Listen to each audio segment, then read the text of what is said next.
بسم اللہ الرحمن الرحیم۔ ایک دفعہ کا ذکر ہے کہ ایک امجد نامی لڑکا تھا جو کہ دیہات کا رہنے والا تھا۔ یہ ماں باپ کا اکلوتا بیٹا تھا جو کہ 5 بہنوں کا ایک بھائی تھا۔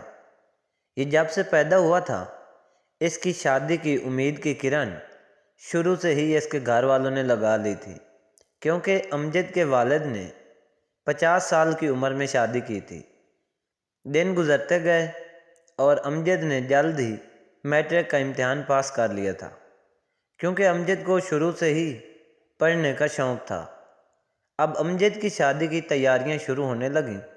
جیسے ہی امجد کے گھر اس کی شادی کی بات کرتے ویسے ہی امجد گھبرا جاتا، کیونکہ امجد کو شادی کرنے سے بہت ڈر لگتا تھا۔ وہ بہت شرمیلا لڑکا تھا۔ اس کو اس بات کا پتہ نہیں تھا کہ سہاگ رات کیسے مناتے ہیں، سہاگ رات کو بیوی سے کون سی مخصوص باتیں کی جاتی ہیں، یہ شروعات کس بات سے کی جائے، بیوی کا گھنڈ کس طرح سے اتارا جاتا ہے، کیا بیوی کے ماتھے کے بال پکڑ کر دعا مانگنا ضروری ہے۔ امجد کو یہ سارے رسم و رواج کا پتہ نہیں تھا، اور مزید اس کو سیدھا سادہ سمجھ کر لوگ بھی ہر وقت اس سے بے جا مذاق کرتے۔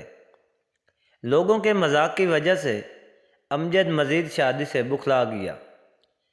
امجد نے کئی دفعہ گھر والوں کو شادی کرنے سے منع بھی کیا، لیکن اس کے گھر والوں نے اس کی ایک نہ مانی، اور امجد کی شادی 25 مارچ کو فائنل طے کر دی گئی۔ شادی کے وقت امجد کی عمر صرف 15 سال تھی، جبکہ لڑکی کی عمر 25 سال تھی۔ یہ شادی امجد کی مرضی سے نہیں ہوئی تھی۔ سہاگ رات کو امجد اور اس کی بیوی دونوں بیڈ پر بیٹھے شرما رہے تھے۔ آدھی رات گزر گئی، لیکن امجد نے بیوی سے کوئی بات تک نہ کی۔ اب امجد کی بیوی بیٹھی حیران و پریشان تھی کہ دلہا کس وجہ سے میرے سے بات نہیں کر رہا۔ وہ بیٹھی سوچ رہی تھی کہ کیا میرے سے کوئی غلطی ہو گئی ہے۔ دوسری طرف دلہا اپنی جگہ پہ بیٹھا شرما رہا تھا۔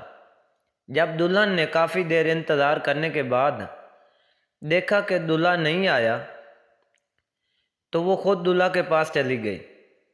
دلہا سے کہا کہ کوئی ناراضگی ہے آپ کو میرے سے؟ آپ میرے سے کیوں بات نہیں کر رہے؟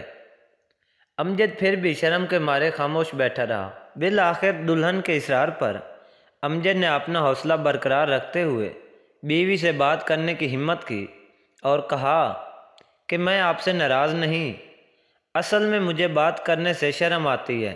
دلہن نے کہا کہ آپ میرے سے بلا جھجک بات کریں، اس میں گھبرانے والی کوئی بات نہیں، میں آج سے آپ کی بیوی ہوں اور آئندہ ان سب باتوں کا میں خیال رکھوں گی۔ ان سب سے امجد کی حوصلہ افزائی ہوئی اور امجد اب پہلے کی نسبت اپنے آپ کو خوشحال محسوس کر رہا تھا۔ اس کے بعد امجد اور اس کی بیوی خوشی خوشی زندگی بسر کرنے لگے۔ اب اس کا نتیجہ یہ کہ اگر بیوی اچھی ہو تو اپنے خاوند کے سب عیب چھپا کر اس کو سرخرو کر دیتی ہے، جس سے دونوں کی زندگی خوشحال بن جاتی ہے۔